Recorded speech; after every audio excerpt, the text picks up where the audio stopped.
So ಹಾಲು ಉತ್ಪಾದಕರಿಗೆ CHIMUL Ugadi gift ಅನ್ನು ಕೊಟ್ಟಿರುವಂಥದ್ದು. ಹಾಲಿನ ದರ ಲೀಟರ್ಗೆ 50 ರೂಪಾಯಿ ಜಾಸ್ತಿ ಮಾಡಿದೆ. ಚಿಕ್ಕಬಳ್ಳಾಪುರ ಜಿಲ್ಲೆಯ 38,000 ಹಾಲು ಉತ್ಪಾದಕರಿಗೆ ಇದರಿಂದ ಉಪಯೋಗ ಆಗ್ತಾ ಇರುವಂಥದ್ದು. ಮೇ 31ರವರೆಗೆ 50 ಪೈಸೆ ಬೆಲೆ ಅನ್ವಯ ಆಗುತ್ತೆ. ಲೀಟರ್ ಹಾಲಿಗೆ 36 ರೂಪಾಯಿ 90 ಪೈಸೆ ನೀಡೋದಕ್ಕೆ ಚಿಮುಲ್ ನಿರ್ಧಾರವನ್ನು ಮಾಡಿದೆ. ಮಾಸಿಕ ಚಿಮುಲ್ನಲ್ಲಿ 4.57 ಲಕ್ಷ ಲೀಟರ್ ಹಾಲು ಉತ್ಪಾದನೆಯಾಗುತ್ತೆ. ಆರ್ಥಿಕವಾಗಿ ಲಾಭ ಬಂದಂಥ ಹಿನ್ನೆಲೆಯಲ್ಲಿ ಅದರ ಲಾಭವನ್ನು ರೈತರಿಗೆ ಹಂಚೋದಕ್ಕೆ ಚಿಮುಲ್ ನಿರ್ಧಾರವನ್ನು ಮಾಡಿರುವಂಥದ್ದು. ಚಿಮುಲ್ ಅಧ್ಯಕ್ಷರಾದಂಥ ಮಂಜುನಾಥ್ ರೆಡ್ಡಿ ಅವರು ಈ ಕುರಿತು ಮಾತನಾಡಿದ್ದಾರೆ.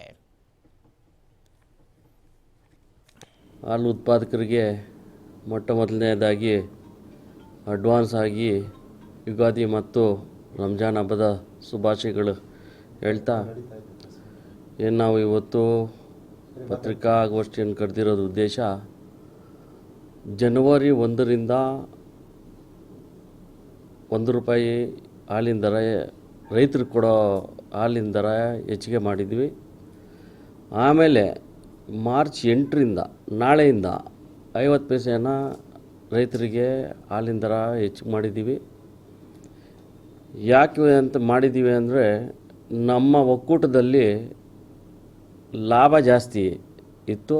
ಅದರಿಂದ ಲಾಭಕ್ಕೆ ನಮ್ಮ ಒಕ್ಕೂಟದಲ್ಲಿ ಇಟ್ಕೊಳ್ದಿರಾ ಅದು ನೇರವಾಗಿ ರೈತರಿಗೆ ಹೋಗಬೇಕು ಅನ್ನೋ ಒಂದು ನಮ್ಮ ಆಡಳಿತ ಮಂಡಳಿಯ ತೀರ್ಮಾನದಿಂದ ಲಾಭ ನಮಗೆ ಎಷ್ಟು ಬೇಕು 1 ಕೋಟಿ ರೂಪಾಯಿ ಸಾಕು ನಮ್ಮ ಒಕ್ಕೂಟಕ್ಕೆ ಅಂತ, ಮಿಕ್ಕಿದ್ದೆಲ್ಲ ಲಾಭವನ್ನೆಲ್ಲ ನಮ್ಮ ರೈತರಿಗೆ ಇವಾಗಲೇ ಜನವರಿ 1ರಿಂದ ಮಾರ್ಚ್ 8ರಿಂದ ನಾವು ಆಡಳಿತ ಮಂಡಳಿ ತೀರ್ಮಾನ ತಗೊಂಡಿದ್ದೀವಿ.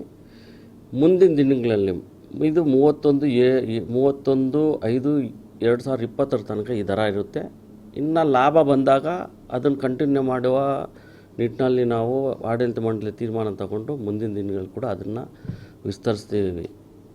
ವಿಶೇಷವಾಗಿ ಅದರ ಜೊತೆಗೇ ನಮ್ಮ ಒಕ್ಕೂಟದ ನೌಕರರಿಗೆ ಮತ್ತು ಅಧಿಕಾರಿಗಳಿಗೆ, ಗುತ್ತಿಗೆ ನೌಕರರಿಗೆ ಕೂಡ ಬೋನಸ್ಸು 75,000 ಕಾಯಂ ನೌಕರರಿಗೆ, ಅಧಿಕಾರಿಗಳಿಗೆ, ಗುತ್ತಿಗೆ ನೌಕರರಿಗೆ ಕೂಡ 8.33% ನಾವು ಏನು ಬೋನಸ್ ಕೊಡಬೇಕು ಅದನ್ನು ಕೂಡ ನಾವು ಈ ಯುಗಾದಿ ಹಬ್ಬದ ಅಂಗವಾಗಿ ಮತ್ತು ರಂಜಾನ್ ಹಬ್ಬದ ಅಂಗವಾಗಿ ಅವರಿಗೆ ಸಿಹಿ ಸುದ್ದಿಯನ್ನು ನಾವು ನಮ್ಮ ಜಿಲ್ಲೆಯ ರೈತರಿಗೆ ನಾವು ಕೊಟ್ಟಿದ್ದೀವಿ. ಈಗ 1 ರೂಪಾಯಿ ಜೊತೆಗೆ 50 ಪೈಸೆ ಎಕ್ಸ್ಟ್ರಾ. 50 ಪೈಸೆ ಎಕ್ಸ್ಟ್ರಾ. ಈಗ ಮೇ 31 ಆದಮೇಲೆ ಇದು ಇರುತ್ತೆ, 1 ರೂಪಾಯಿ ಇರುತ್ತೆ ಇರಲ್ಲ.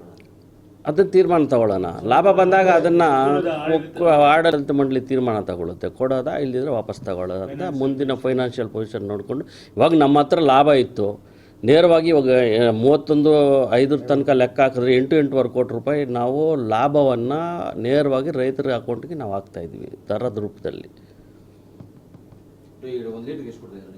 ಇವಾಗ 36 ರೂಪಾಯಿ 90 ಪೈಸೆ, ಇವತ್ತು 50 ಪೈಸೆ, ನಾಳೆಯಿಂದ ಸೇರಿ 36 ರೂಪಾಯಿ 90 ಪೈಸೆ ಕೊಡ್ತಾಯಿದ್ದೀವಿ. ವಿಶೇಷವಾಗಿ ನಮ್ಮ ಒಕ್ಕೂಟ ಕರ್ನಾಟಕ ರಾಜ್ಯದಲ್ಲೇ ಅತಿ ಹೆಚ್ಚಿನ ದರ ಕೊಡ್ತಾ ಇರೋದು ನಮ್ಮ ಒಕ್ಕೂಟನೇ. ಅದನ್ನು ನಾವು ನಮ್ಮ ರೈತರಿಗೆ ಸಹಾಯದಿಂದ ಇವತ್ತು ನಾವು ಆ ದರ ಕೊಡೋಕ್ಕೆ ಸಾಧ್ಯ ಆಗಿದೆ. ನಮ್ಮ ಚಿಕ್ಕಬಳ್ಳಾಪುರ ಜಿಲ್ಲೆಯಲ್ಲಿ ಮಾತ್ರ ಇದು. ಚಿಕ್ಕಬಳ್ಳಾಪುರ ಜಿಲ್ಲೆ ಮಾತ್ರ. ನಮಗೆ ಚಿಮುಲ್ ಆಯ್ತಲ್ಲ, ಕೋಲಾರದಲ್ಲಿ ಇಂದ ಈ ಕಡೆ ಬಂದಾಗ ಕೋಲಾರ ಚಿಕ್ಕಬಳ್ಳಾಪುರ ಇದ್ದಾಗ ಕೋಲಾರ ಬೇರ್ಪಟ್ಟ ಮೇಲೆ ಇವತ್ತು ಚಿಕ್ಕಬಳ್ಳಾಪುರದಿಂದ ಚಿಮುಲ್ಗೆ ಅನ್ವಯಿಸುತ್ತೆ ಇದು ದರ. ಈಗ ಸ್ಟೇಟಲ್ಲಿ ಎಷ್ಟು ರೇಟ್ ಇಲ್ಲಿ ಕೊಡ್ತಿದ್ದಾರೆ ನಮ್ಮಲ್ಲಿ? ದಕ್ಷಿಣ ಕನ್ನಡ ಅದು ಹೊರತುಪಡಿಸಿ ದಕ್ಷಿಣ ಕನ್ನಡ ನಾವು ಯಾವತ್ತೂ ಅದನ್ನು ತಗೊಳ್ಳೋದೆ ಗಣ್ಯಕ್ಕೆ ತಗೊಳ್ಳೋದಿಲ್ಲ. ಅವ್ರದ್ದೇ ಬೇರೆ ಆದ ಒಂದು ದರ ಇರುತ್ತೆ. ನಾವು ಕಾಂಪಿಟೇಟ್ ಮಾಡಬೇಕಾಗಿರೋದು 15 ಒಕ್ಕೂಟಗಳು, ಬೆಂಗಳೂರು ಸಹ ಸೇರಿ, ಹಾಸನ ಸಹ ಸೇರಿ, ಮೈಸೂರು, ಮಂಡ್ಯ ಸೇರಿ ಈ ಒಕ್ಕೂಟಗಳ 15 ಒಕ್ಕೂಟಗಳಲ್ಲಿ ಕೂಡ ನಮ್ಮ ಒಕ್ಕೂಟನೇ ಹೆಚ್ಚಿನ ದರ ಕೊಡ್ತಾ ಇರೋದು.